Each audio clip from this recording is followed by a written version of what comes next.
Wiersmerica podcast. I got a lunatic here, Connor Schwindt.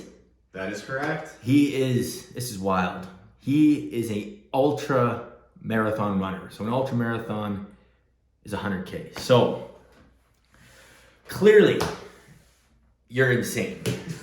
You put yourself through physical, mental anguish. The training to accomplish this must be obsessive. And you run 100-kilometer races. So how does one get into ultra running? Well, okay. Well, I guess I'll set the definition right here. Ultra marathon is anything over a marathon. So 42 kilometers is the way. I started with a 50K after marathon wasn't enough for me. And then this last year I did my first 100 and I'm training for 118 at Canadian Death Race this summer. So how did I get into it? How did you get into it? So first and foremost, 2019, I decided to do my first half marathon. Went out there, had some fun with it. Really lazy, wasn't on my diet. Got my heart broken, as any good story goes with a guy. And that's when I decided on doing my first marathon. What do you mean you got your heart broken? You know girls, right? Yeah. You met one before? I like girls. Yeah, me too. They're pretty sick. So you had a girl broke your heart. Yes. So pain. There is a little bit of pain there, but it's so funny that kind of overlaps with so many different ultra runners. So myself anyway. So anyways, that was one of the first things that I did. When I was training for my marathon, I thought to myself, this is a lot of fun, but I want to see what's next. Okay. So that's when I got into trail racing. And when I got into trail racing, I found out that was like a much more of a challenge. That was much more of like a do or die situation, it felt like, right? Right. And when I got out there and when I just I did my first trail race, it kicked my ass. I got an injury. I was out for 3 months. It was one of the best experiences I've had because it just humbled me more than I had ever been humbled before. Did you have to quit the race? No, of course not. So you battled through and then you're messed up for 3 months. Dude, my knee just was it did not have any kind of running strength yet. It didn't have any muscles. I was not muscular. And yeah, it just whooped my ass. 3 months of sitting on the couch and doing yoga. So yeah. Okay. Before we get into that part of your life when you started going into the ultra, we'll get into that. But what was growing up? What was your relationship with your dad, your mom? Because you're running an ultra marathon or any marathon, you run towards pain, right? It's and fear. Because once you start, you're just oh my god, I got hell coming at me, right? And I'm a person that has ran towards those things as well. And it's a rare person that does it. And this is why I'm so interested in talking to you, because most people avoid it at all costs. And here you are constantly training, it's painful, and then you got the big day and it's just here we fucking go. This is, the next 24 hours is gonna be hell. So what was growing up like? Was it a chill life? Did you have, what insecurities came out of this? And then what brought you back into this? Because pain is finding truth, right? I really like that. Pain is finding truth. Yeah. Growing up, I would say I was a pretty middle-class family. Yeah. From Edmonton here, just outside Beaumont is where I'm from. Shout out to Beaumont. And when I started out, just being a kid, I don't know, I didn't really have any kind of hardship per se, right? Everything was self-brought on. And when you live a life of comfort, typically what happens with that is all these things of joy, of pain, you only hit one base level, right? Where life just kind of only goes like that. It's the flat line. Yeah, you're moving up and down, but you're only so alive, right? And I got out of my career. I worked at BMW for a period of time as a car salesman, and I got out of there and I just looked at myself and I was so unhappy with the person that I was. Comfort was something that I strove for. I really never had any genuine hardship outside of mental anguish in my life. Which you probably created yourself. Absolutely. So basically, this is what I got. Basically, until you went to the BMW dealership, life was pretty chill. Oh yeah. And then, and how old were you when you got into that? That was about 21, 22, 23. I can't remember. It's a little fuzzy at this point. And you were hustling cars for how long? So I worked my way up to BMW. I was at BMW for just under 3 years. And that was a fantastic career at one point. But just looking at that, no slight at car salesman, but that was not for me. It didn't rest well with my soul. So Right. Okay. yeah. Cool. Yeah. All right. Fair enough. So I got some context.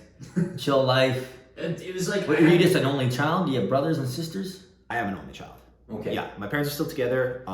Fantastic. Very love my mom and dad. They're great people. And yeah, they provided me a life of comfort. And I feel like the world that we're living in now is very different from maybe the world that they grew up in. And comfort is like such a common thing with so many people that are our age or in our generation. Oh man, it's just getting more comfortable. Oh, and we keep building bigger problems in our mind. oh, isn't that the truth? Like, yeah, that's kind of, I think we're all guilty of that. Oh, Until you start to really go and put yourself through the gauntlet. And then I call it always, you hit certain stressors.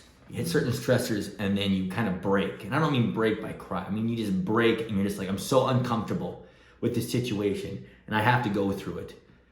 And there's no way I can get out of it. And you just go through it and then you have like a refractory period where you're just like, I never want to do that again. And then, but then you're stronger. And then you hit that peak again and it's just like, oh, I've been here.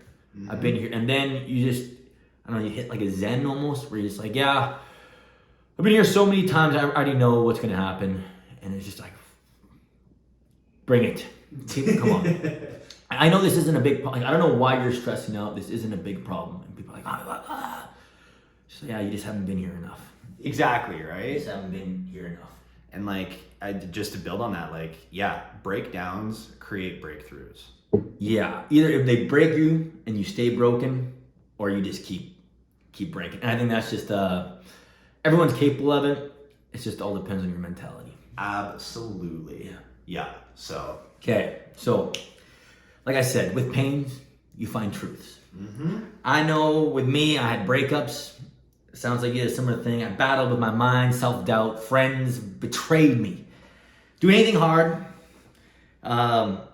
is hard, right? And to me, the most painful events in my life were the best times for growing and just becoming better and learning. I learned those best lessons. So, and when it comes down to what, it's a fear too, right? Like you see, like these pains usually happen spontaneously, but other pains is you put yourself through them because of fear. Like one of my fears was door knocking. Oh. So I hate door knocking, and I specifically started a window washing business, so I had no other choice, and I told everyone about it, so I had to door knock. Mm-hmm. So I have no experience. Last year I started my first window washing company, and I just went out and door knocked because I hate it. Yeah. And it stresses me out so much, and I just hate knocking on someone's door. And then it's just like you keep hitting that stressor, and you keep getting worn down. It's like, man, well, eventually, like something good will happen out of this. Oh, sure. And yeah. always, right? Yeah. So, doing these ultra marathons, you find those truths. What truths did you find? Because like what it is you're going through ultimate madness, and that's what it is. Like, what truths did you find during the ultra marathon? You can't hide from anything. Right. Because you're battling with your mind, I imagine.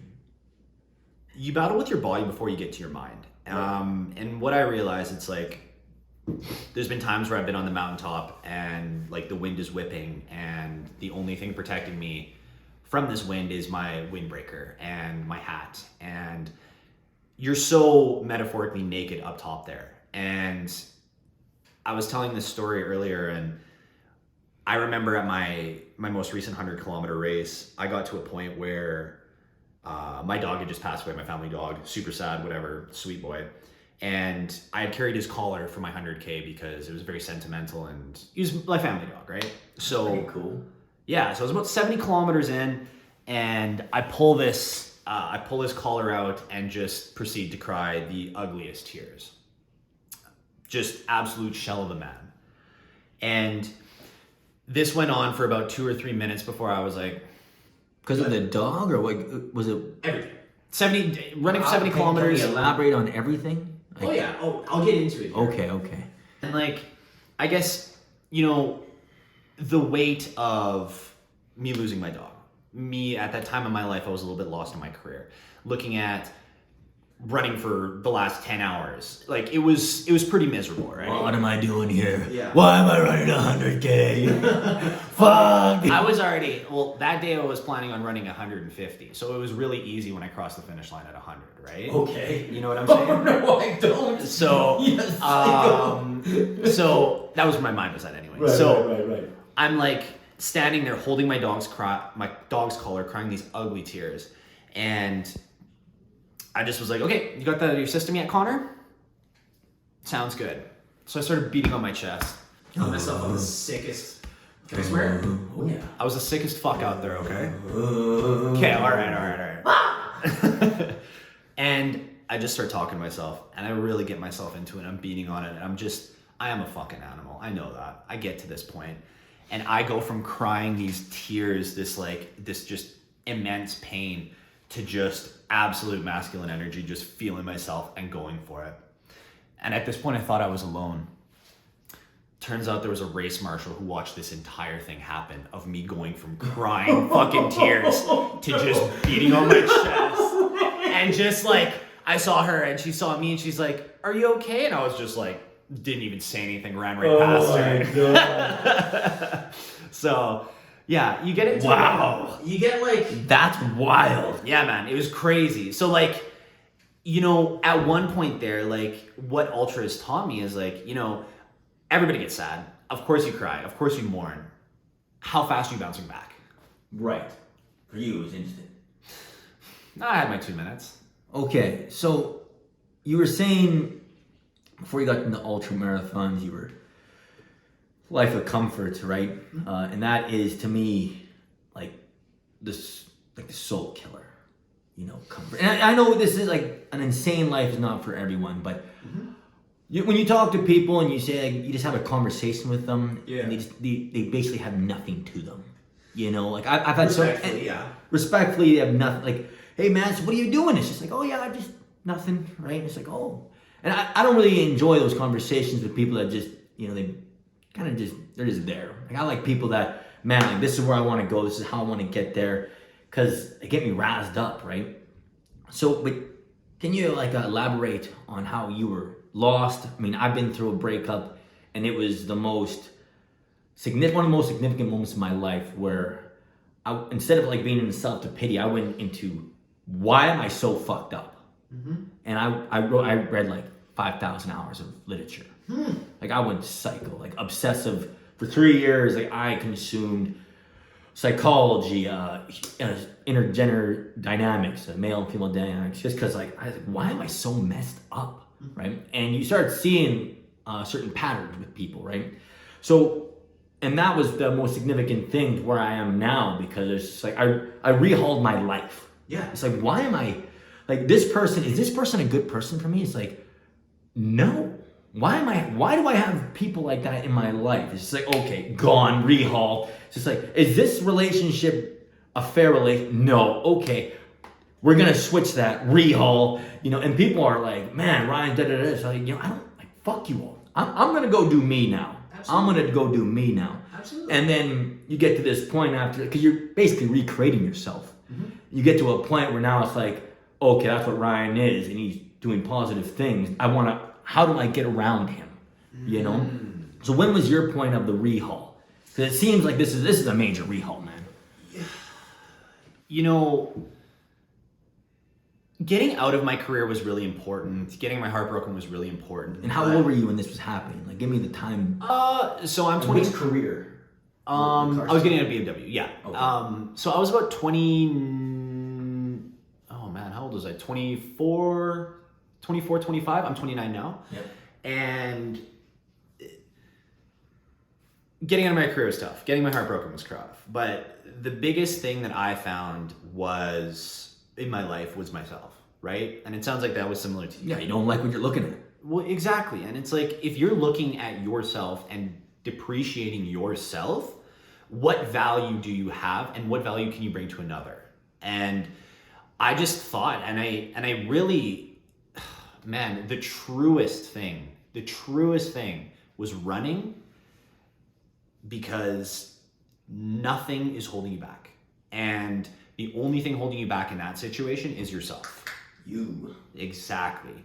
So like Arnold Schwarzenegger said it, like the iron never lies. Like free weights are, I think it was Arnold Schwarzenegger, like the weights are the weights, right? And I looked at that and I thought with myself with running, you know, maybe I can push myself harder. Maybe I can like just let this thing go and just like expand, right? So I did.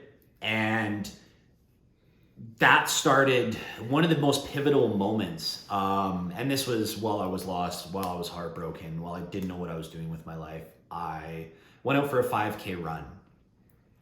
And that 5K run was out of reach. It was mind blowing. You couldn't do a 5K run?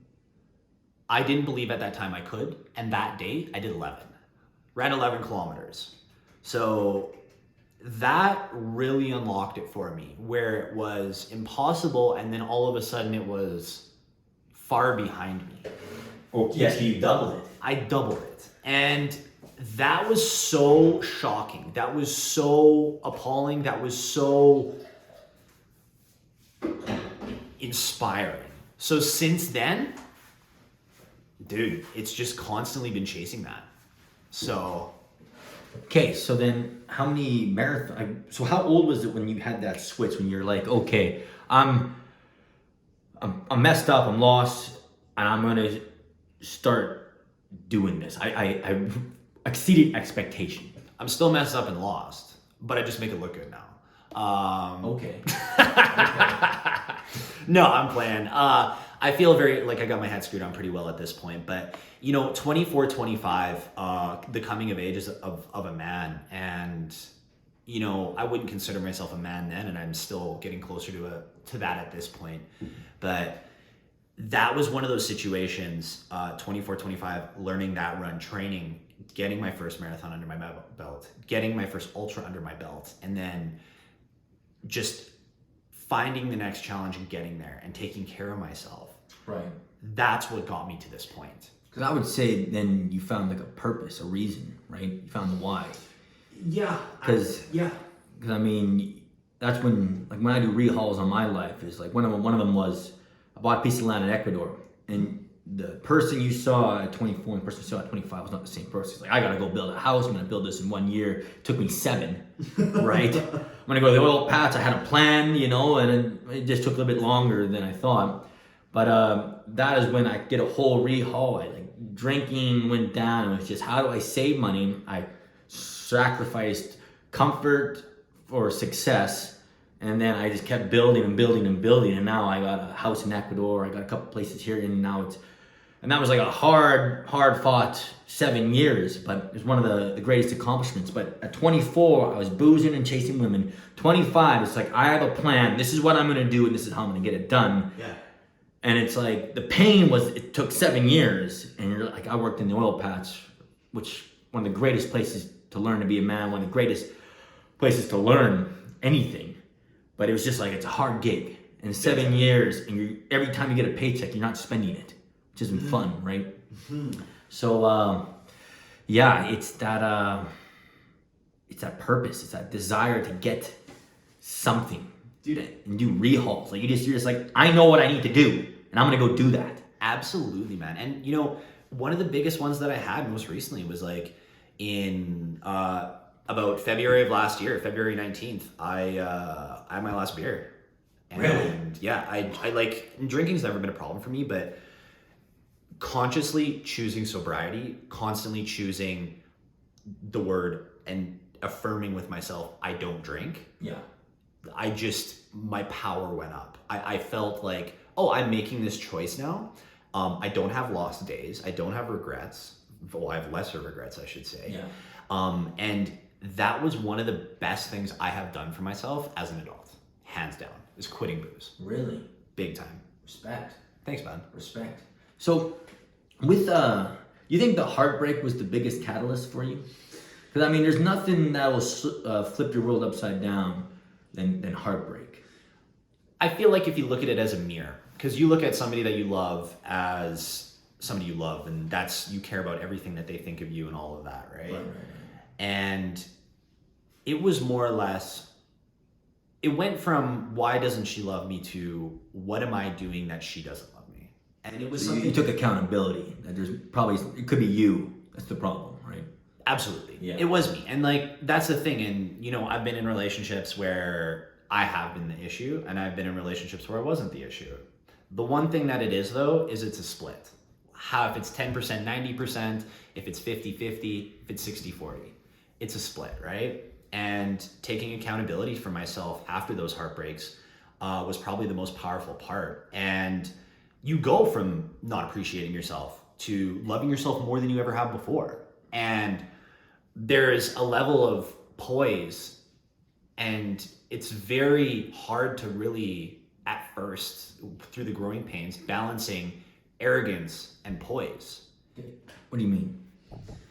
Coming off as something where, oh, I love myself, I'm the shit, right? Yeah. That can sound like, all right, you're just full of yourself, right? Yeah. Egomaniac. But Please continue, sorry. But like, the big thing that I found was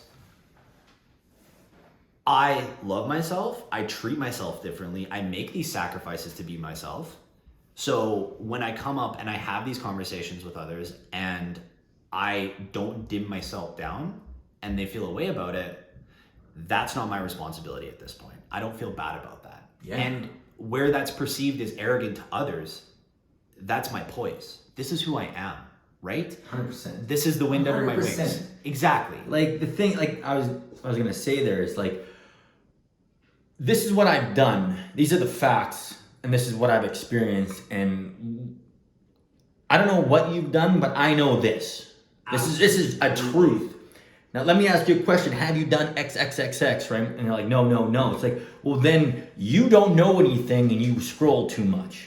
Like I've done this. I know the burns and the fires. So, and you listen, like that's all right. You do you. You do you. I'm gonna keep doing me because I'm doing pretty all right. You know, like look at me. I run 100-kilometer races. I do this. I do that. Like I'm doing good.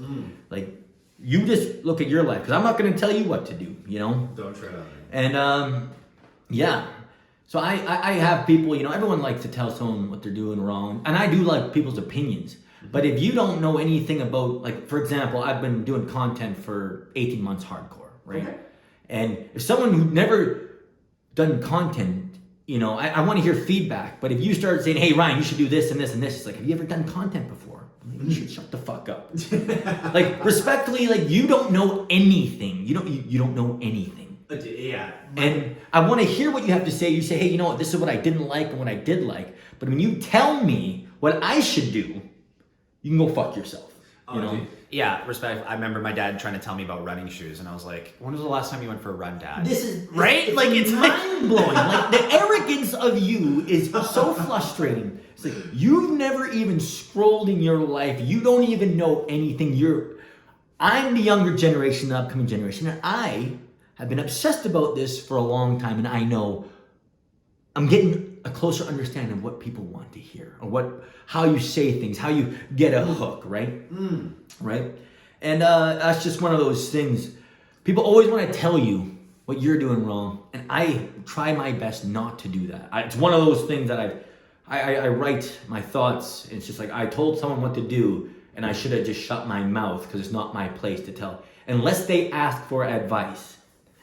And even when they do that, you should just ask questions and have them answer their own advice. Exactly. Right? Yeah, totally. We all hold the answer to ourselves. Yeah, we all know. Like, you know what you need to do to run. Connor, did you do enough to run today? You're going to say yes or no. You know your truth, Absolutely. right? And I just want to say one of the most powerful things that I've said to myself, I've said it to past lovers, I've said it to close friends, is the difference between a truth and a lie is the lie ceases to exist when the truth is revealed. Yeah. I know myself. I'm telling you the truth. Whether you want to believe that or not, that's your choice. And that's another thing with relationships. They say it's a give and take, but like, I know for me, it's like, I know what I am, right? And I've met people that I love, and it's just, they're not going to fit my particular framework. because I'm hardcore, right? Yeah. Like I like obsess about some things, and sometimes I get blinders on. And if someone's like, "Hey, yeah, I want to live this kind of lifestyle," it's like I'm gonna live this one. Like there's not gonna be an equal. It's not gonna work, because they're just two different frames, Totally. and that's all right.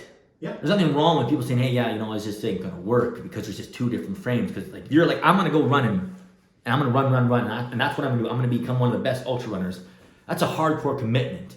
Yeah. And if someone says like, "I want you to stay home today," it's like my deal.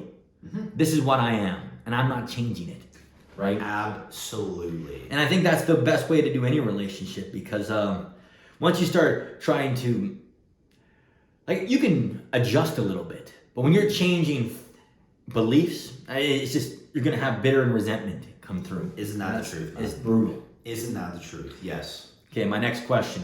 Mm-hmm. Connor, Yeah. what's your view on discipline? So I lived a life that wasn't very disciplined for a long time, seeking comfort. And, discipline is tough. What is one of your favorite comforts when you're in comfort land? What was it, like TV, beer, smoking weed? What was your vice, you piece of shit? Playing video games, smoking pot, eating pizza, and whatever sugary treat I got at that time. Can of Coke. Oh my God, love me that. Oh yeah, Red with Bull, pizza, whatever. you can't beat it with pizza. Pizza, Coke. no. What were you playing? Call of Duty? I got out of the Call of Duty, really into city builders, really into currently Helldivers. Love that game. But Okay. like, it depends, right? And that version still lives in me. He's allowed to be there, but he doesn't steer the ship anymore. And then he's probably a treat. He gets a treat. He gets treats. Oh, he gets fed, man. Yeah, I still love that Connor. He doesn't have a place for the person I'm becoming. No. But we can make maybe space. a little one when you have Absolutely. I got to enjoy my life, right? And that's the most important thing. And discipline is really interesting to me. So I have ran every day for the last 160 plus days. God. And, the year before, I just crossed over 3,000 kilometers for the year. I finished with 3,016 kilometers in 2023. And, runs felt harder that year. And the best thing that I gave myself this year as a gift was non-negotiables. I want to be the best runner I can be. That requires me to run every day. And that's not for everybody. If you're getting into running, I do not suggest you run every day. You're gonna bust your knees out, your joints are screwed, stress fractures, shin splints, you name it, right? Issues. Myself, I made sure no matter what is happening in my day, there is a run. No matter what. And the best thing about that now is instead of trying to fit in my run, I'm trying to fit in my life after my run.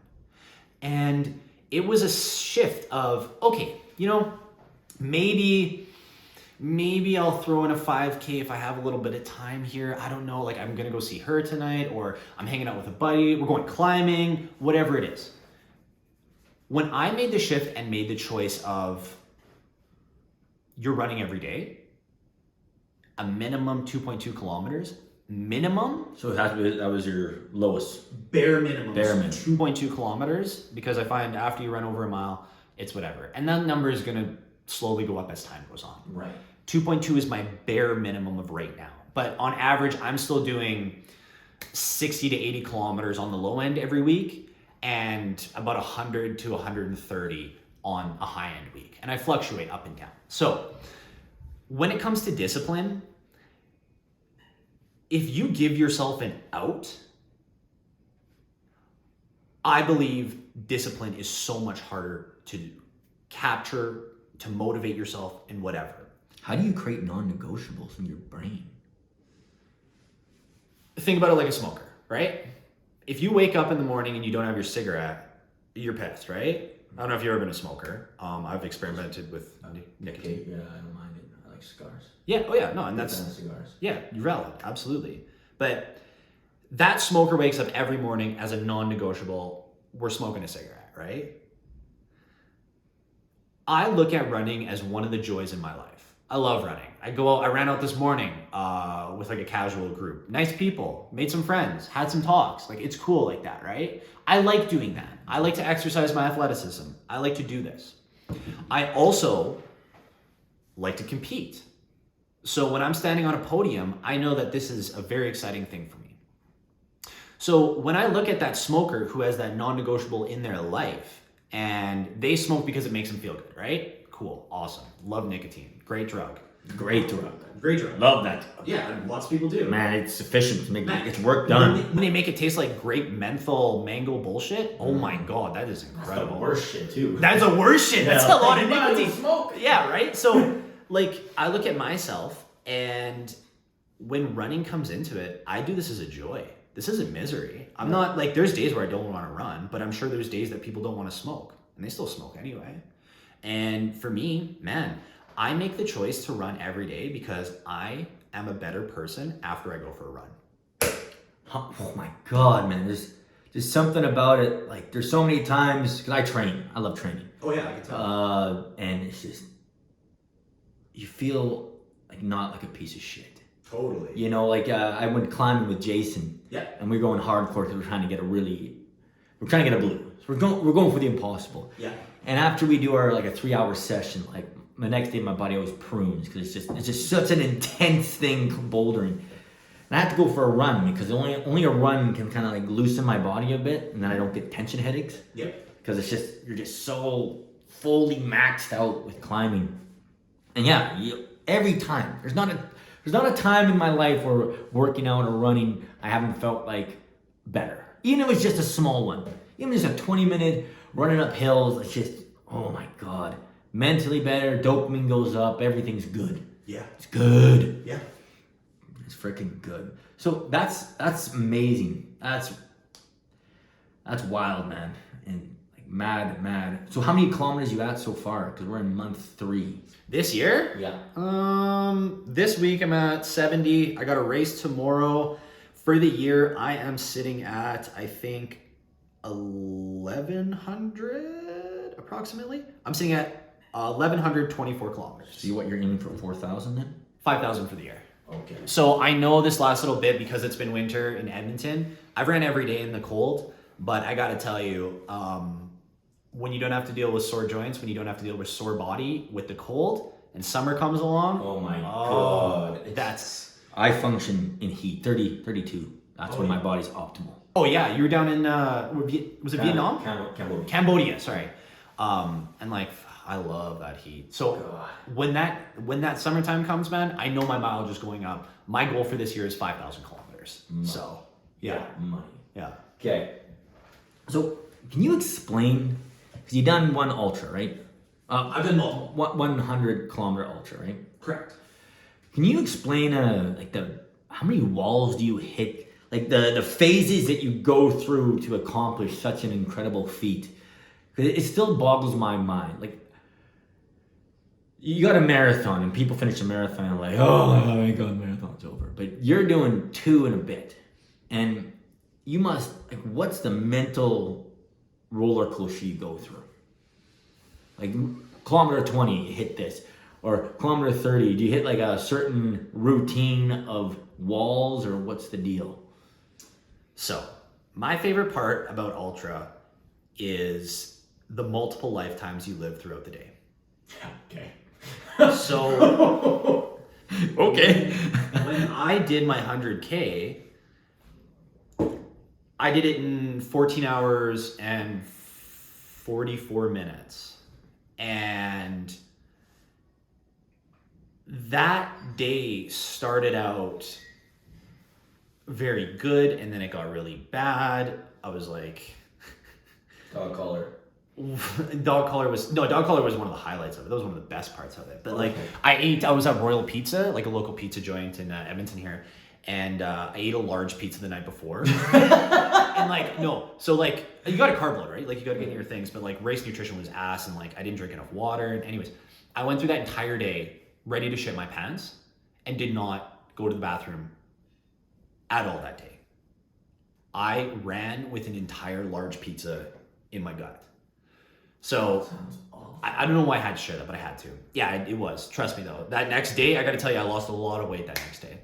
So one of the big things that I noticed, and like the walls that you go through, I had highs, I had lows, I reached the mountaintop. I am the closest thing to a demigod on this planet, right?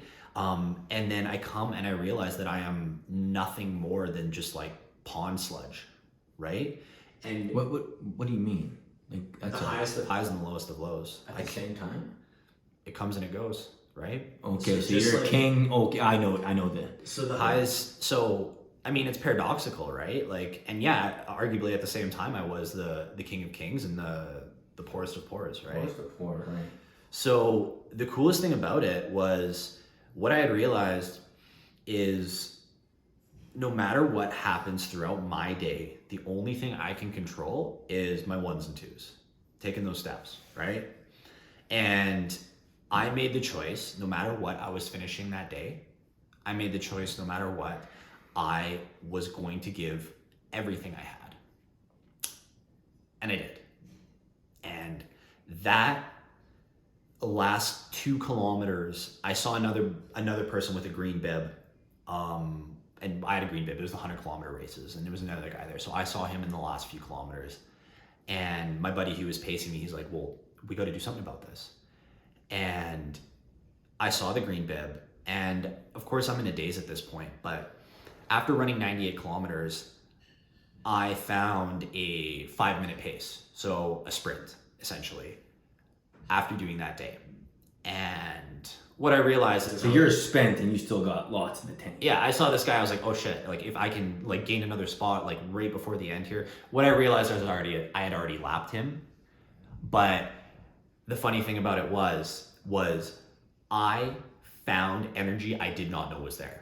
And that unlock after 98 kilometers, knowing that like, shit man, I do have that other gear. Oh, really? Oh, I was just in 5th this whole time? I can put it into 6th? Damn, right? So realizing that was one of the biggest breakthroughs that I've ever had in my life. Really? One of, yeah. Cool. Yeah. That's wild. Yeah, I can definitely relate, because when you do anything hard, you got this like, I'm the baddest motherfucker alive, and then you get that, it's like, man, I gotta quit. Like I can feel something in my knee. Like, oh, I'm gonna do an injury here. And it's like, shut up, brain. Shut the hell up. And you're like, yeah, I'm bad. And then it's just yeah, you're king of king, and then your pawns come, because you're just, it's a weird thing. It's a weird thing, your brain. Is it ever? Yeah.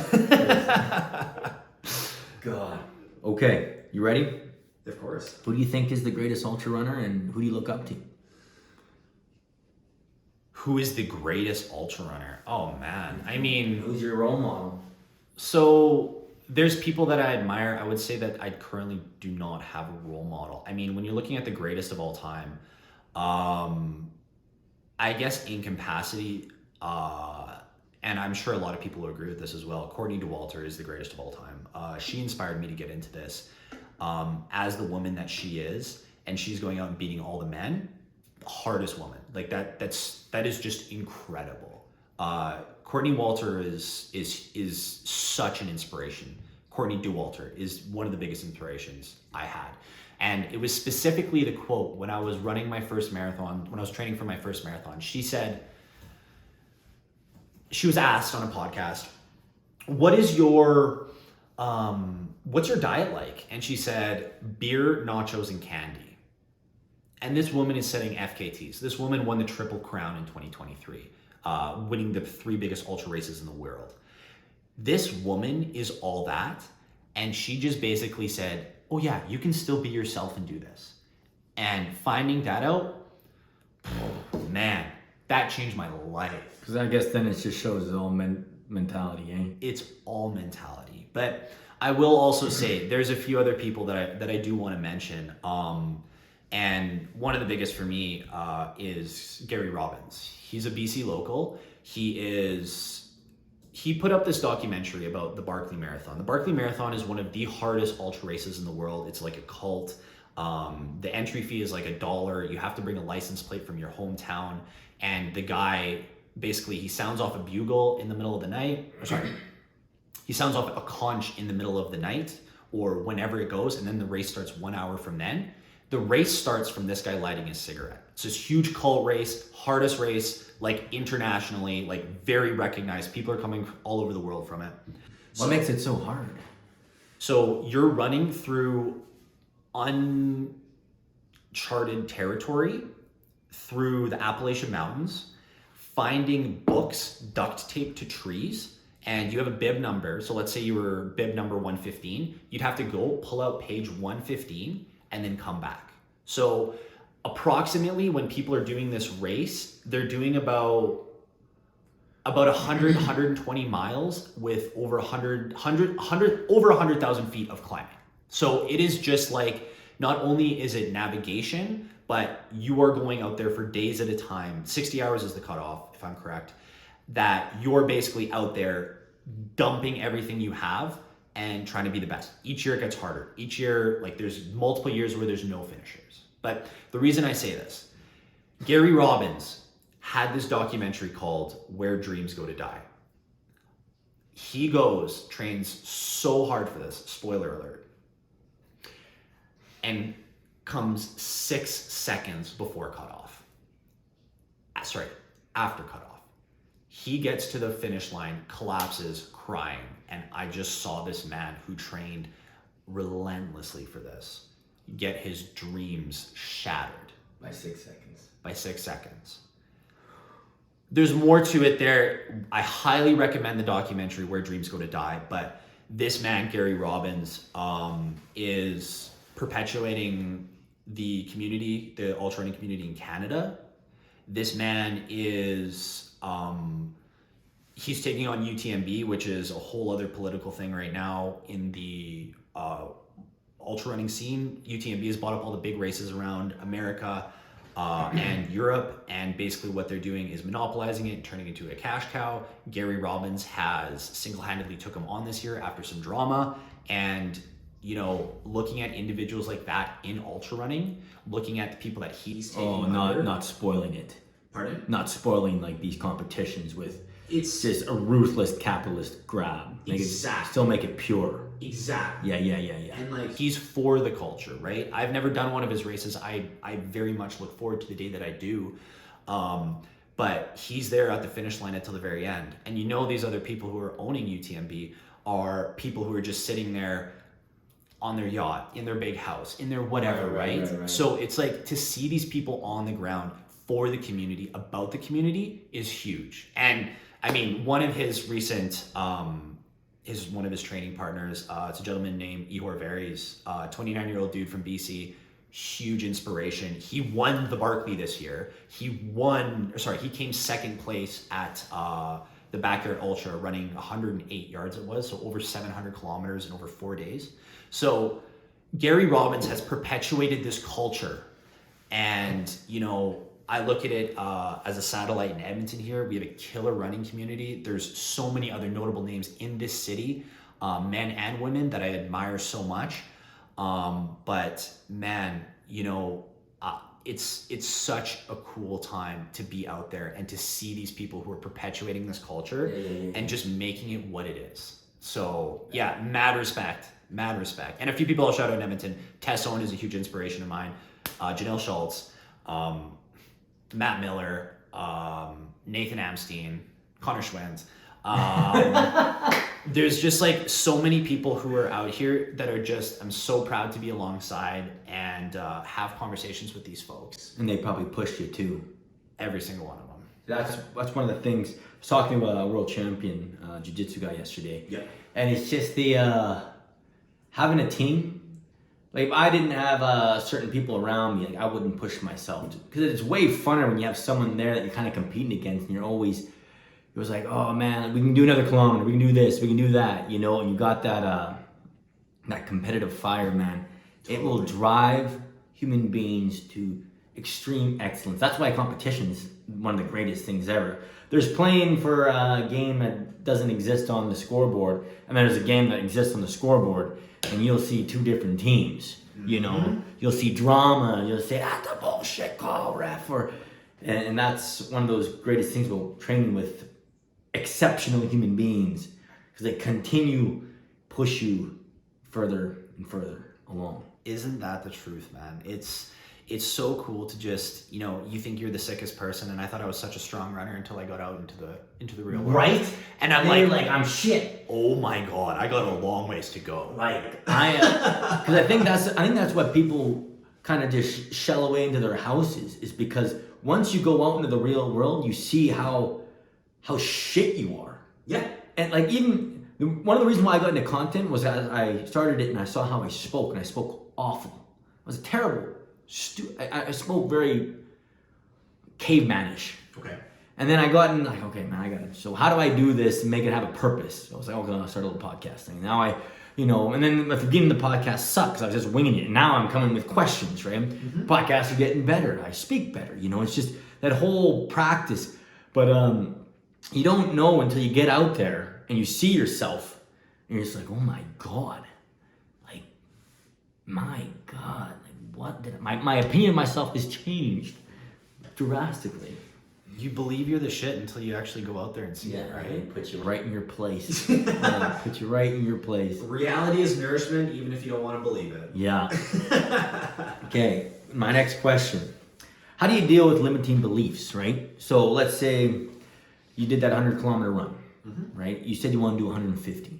So you put, I have limiting beliefs, and I try to catch myself when I have them. Because I don't think I have them, and until I do, and it's just like, I put a limit on where I can go. So how do you catch yourself in this? And then how do you go to the unlimited belief? So I also want to clarify, you said, so when I said earlier, that 100-kilometer race that I was doing, it was 100 kilometers. I put my mind at 150. So I was giving myself a lot of room to fall short. 50 kilometers, I have to go 50 less kilometers than I negotiated with myself today. Easy, right? Okay. So that gave me a lot of power. But I'm a big affirmation guy, and I have a lot of conversations with myself. And one of the most powerful things I found out, and it was on a run. I came up to this big hill, and I ran this hill many, many times before. And I always would look at it and be like, fuck. Because you can see the top of it, and it's a long ways away. Is it Connor's Hill? No, it's a little bit further down. It's right next to Riverside Golf Course. Oh yeah, by Dawson. Yeah, exactly. Yeah. So on the south side of the river. Yeah. I looked at this a million times, and I was just like, oh my God. And this day I made the statement to myself, I'll decide when I get there. And I ran up that hill. And I kept running. And really just making that choice when you're there. I quit running that hill 100 times. Was that weakness? No, probably not. Was that strength? Definitely not. But what it was a choice. I made the choice to stop running up that hill. The one day that I did, I'll decide when I get there. I got to the top. I kept running. I have been in so many instances ever since. I wanted to know, I felt going into my 100-kilometer race, oh yeah, this is easy. I got this. I'm so trained for this. But I'll decide when I get there. I got to the end of my day at the 100-kilometer race. I still had gas in the tank. I'll still say that. I had to drive home that night. I drive a standard vehicle. I made it happen. Having the confidence, hedging your bets. I just knew, okay, I've ran 100 kilometers. What's the next step? What's the next step? What's the next step? Making the choice to decide when I got there was the strongest thing I have ever done for my fitness, my mind state, myself. Cool. Well, that brings me to my next question. What's your next goals? Where do you go? You did your 100. What's next on the mission accomplishments? So I got 3 big goals for the year. Okay. So my first goal is to run 5,000 kilometers in the air. How many is that a day? 13.7 kilometers on average. Okay. Yeah. So 13.7 13.7 kilometers a day every day this year will put me just over 5,000. Okay. So that's on track. I'm a little behind right now, but as it's You got a couple of big races coming up that'll probably rack it up, right? So you do a 100-kilometer race, you just killed a week basically. Exactly, right?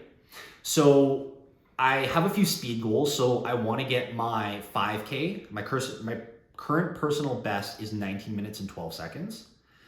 I want to get to something that starts with a 17XX. So I don't know where that lands, but I know that's going to take a lot of training to get there. I feel like I have the potential and I have the drive right now. I'm going to do that. What's an Olympic 5K? The world record is 12 minutes. Yeah, so I'm not even close to that. So I don't think I can find 7 minutes, but I can try. Okay. So, but my biggest goal of this year, and I've put it up to myself, and I've had conversations with a lot of my friends, and thankfully I have a really strong team behind me, is to go to Canadian Death Race and perform. So What explain that? What's a Canadian Death Race? Which one's that one?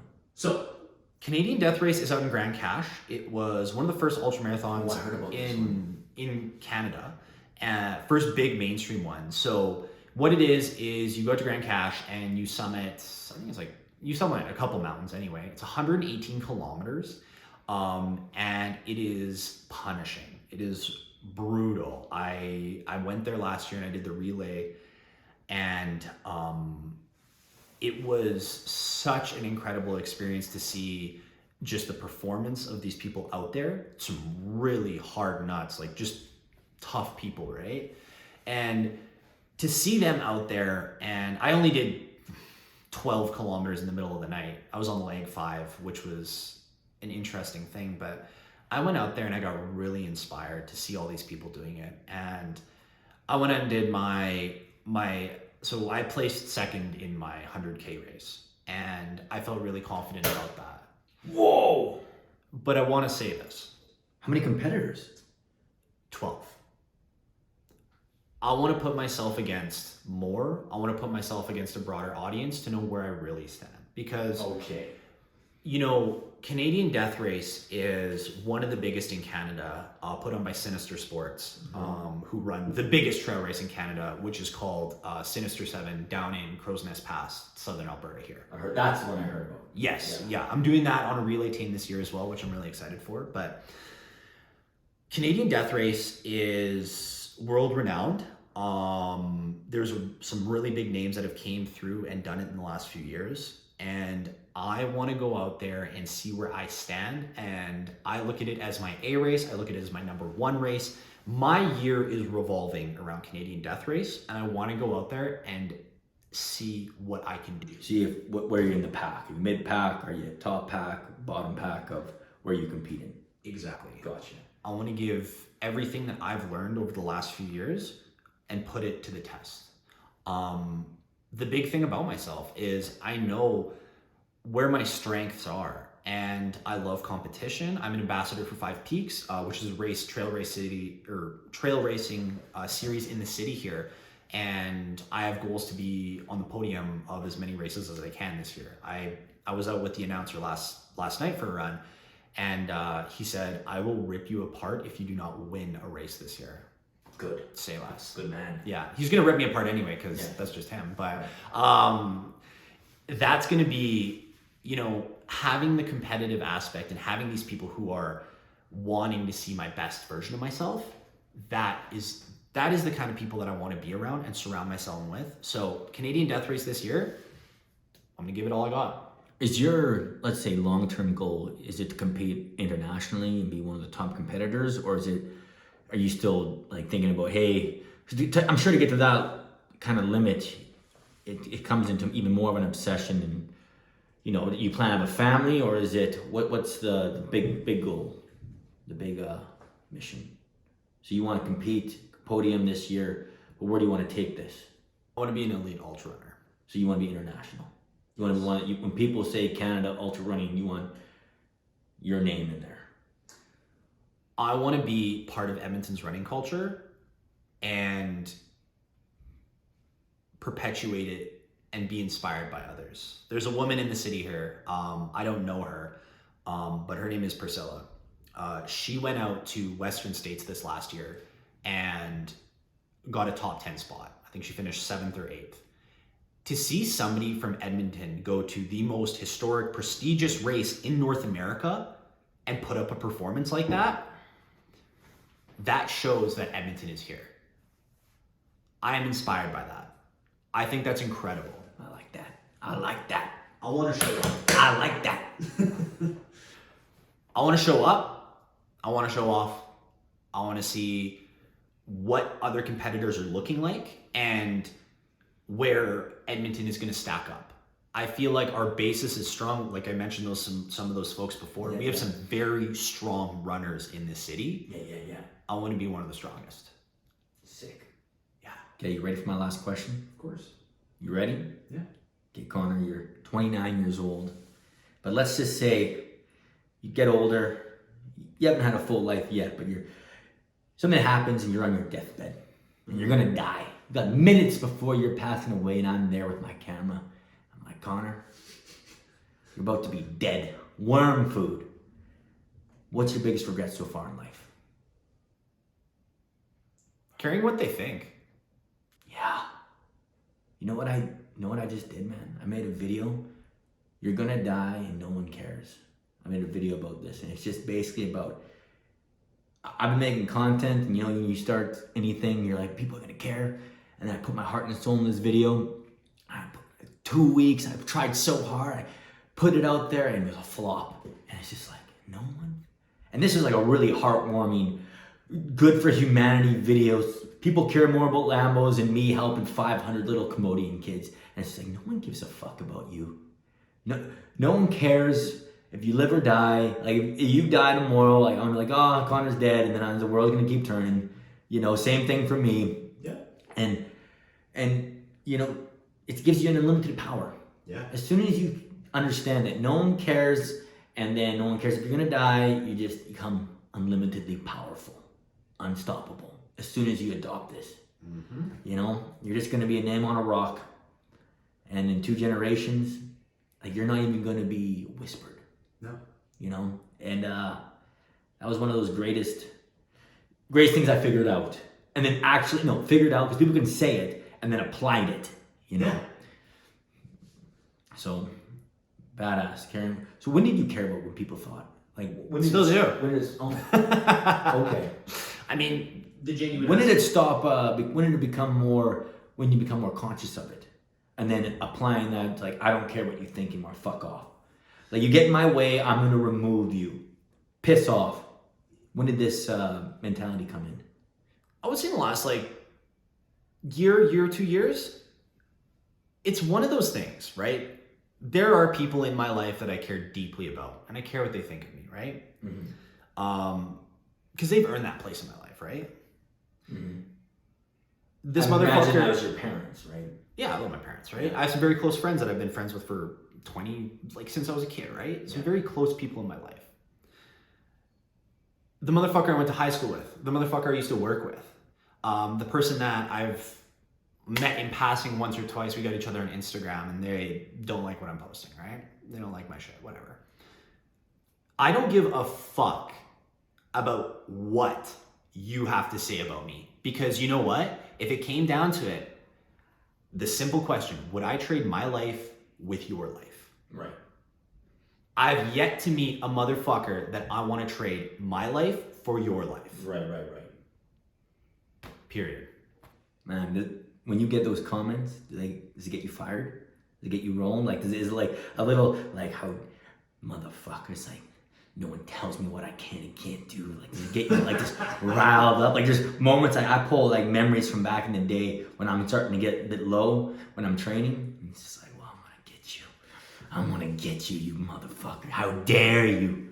No, it's not that sick anymore. I like to. No, you don't No, have it that? doesn't get that sick anymore. It used to be? Wow. I mean, I'm training. Like, you can't, like, David Goggins shit, man. David Goggins shit. well, the big thing, what I would say is the more you pay attention to something, the more it comes back to you. Like breeds like. If I'm breeding jealousy, it's not jealousy, it's just fire. Well, it's fire, yeah, but like, listen, like, I guess this is an abstract concept maybe, but like, if somebody is jealous of me and I'm paying attention to their jealousy, I'm gonna find a way to be jealous about something else. Okay. I've removed myself from that jealousy as much as I can, intentionally, consciously. Okay. I know that I want to be great. I want to be a champion. And you look at McDavid, you look at McGregor, you look at Wayne Gretzky, you look at all the greatest of all time. Are they thinking about the jealousy? Are they thinking about that hater?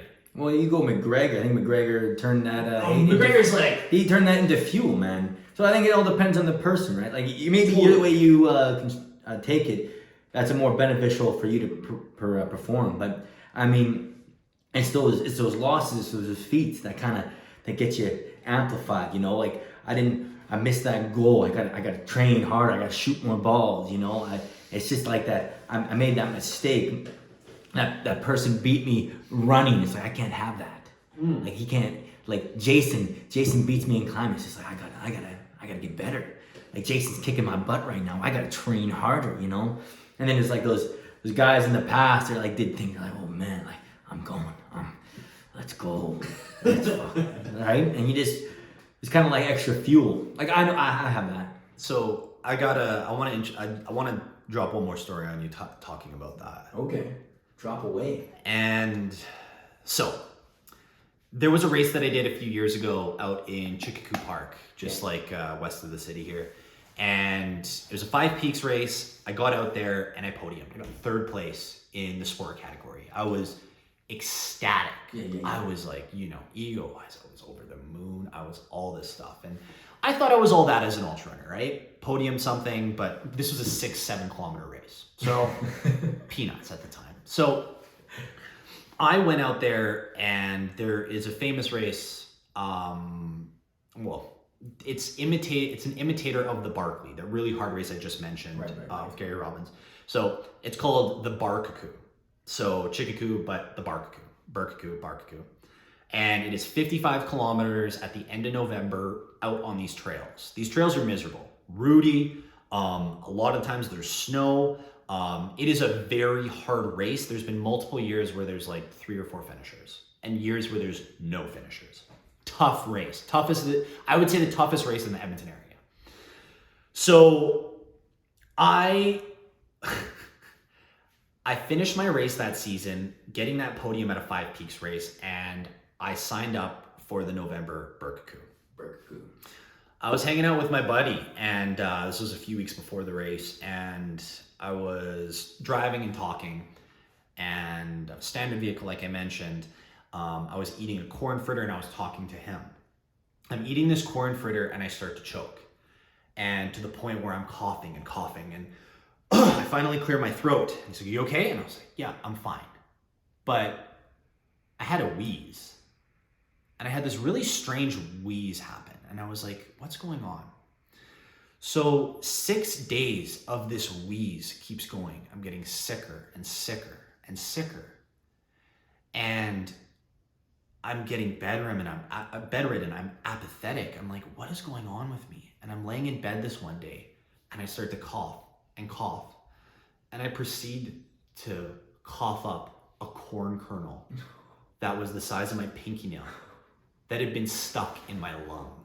6 days, this corn kernel was stuck in my left lung, giving me this wheeze. So I was about 2 weeks out from this Barkaku ultramarathon. And I was like, what the fuck do I do? I got on my antibiotics. I made sure I hedged my bets, and I was like, okay, we're going for this. I checked in with myself. I did a few ego runs. I was like, yeah, I got this 53K. It's in the middle of winter. I went out there, got into 11K, fell flat on my face. I was completely spent. I just seasonal depression, boom, there it was, everything. I failed so hard at this race. Yeah. I couldn't believe the hit to my ego, and I remember going to the aid tent because like you have to register, like you have to say you're off the course, so like it's a safe Right, they thing. don't look for you. And they gave me this pin, and it says I moosed out at the Burkakoo. I missed out at the Burkakoo. So there's a lot of moose there. That's the joke. So I have that pin front and center of my running mantle for the last year. So that's the fire I'm talking about. So That's the fire I'm talking about, man. So pissed me off, right? Piss you off. Yeah. So I'm like, I go out through my year. I have a lot of successes. I have a podium at a 50K early in the year. Really sets my confidence up. I go out to a 5 Peaks race. I podium.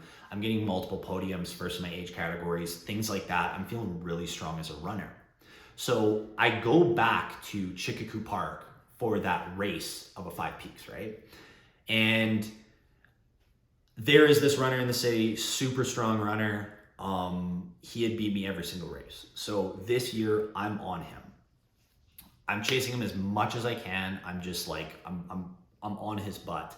And he finally gets to a point where we go, and I run my heart out to come to the finish line, and I beat him. I was like, yes, yes. And people are like, did you just finish? And like, people are like, there's a kerfuffle. They're like, I can't believe you just finished this. This is incredible. Like, man, did you just set like an FKT for this? And I'm like, wow, like this is good. But I didn't see him. And then I pull up my Strava, and then I realized I took a wrong turn. I disqualified myself from this race. And Like how badly? Like how badly? I cut off about 2 kilometers. So That's it. So Out of 55? No. Sorry, this was about a 13-kilometer race. So I cut off 2 kilometers. So Okay, that's pretty big then. I was very, very disappointed, and I'm not gonna lie to anybody. Like I said, the truth is the truth, right? So I had to go, and I had to talk to the race director. I had to talk to the timing people, and I told them I need to be disqualified from this race.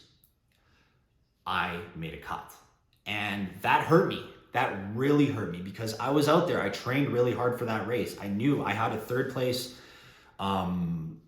overall in the sport category the year before, and I just was really hungry for it, right? That's brutal. And that hurt me. That was such a stupid mistake, and it just pissed me off so much. So I had this like fire burning from these 3 events, and this last November, I showed up to the Burkakoo again. I dumped it. I did everything that I could. I think I finished 7th overall. There was no snow this year, so it was a pretty easy year. But I was sick in the head to finish that race successfully. Because that fire you talked about, right? Yeah. I was pissed, man. I was pissed that I let myself fuck up. I mean, I was eating a corn fritter, talking, driving. I got pneumonia after. I couldn't run a fucking ultra. Okay, makes sense. I made a cut on a corner. Mistake. Innocent, a mistake, brutal. But right, like, there's a level of like acceptance but frustration that you go on, right? And going out this year, pushing myself, and finishing that race, dude, I gotta tell you, I'm waiting for another ultra to give me that kind of high. No, I hear you. That's badass, man. Yeah. Money. Yeah, man. Thank you. Yeah, my pleasure. Thanks for having me on, dude. That was a great podcast. Yeah, absolutely. I had a lot of fun. Yeah.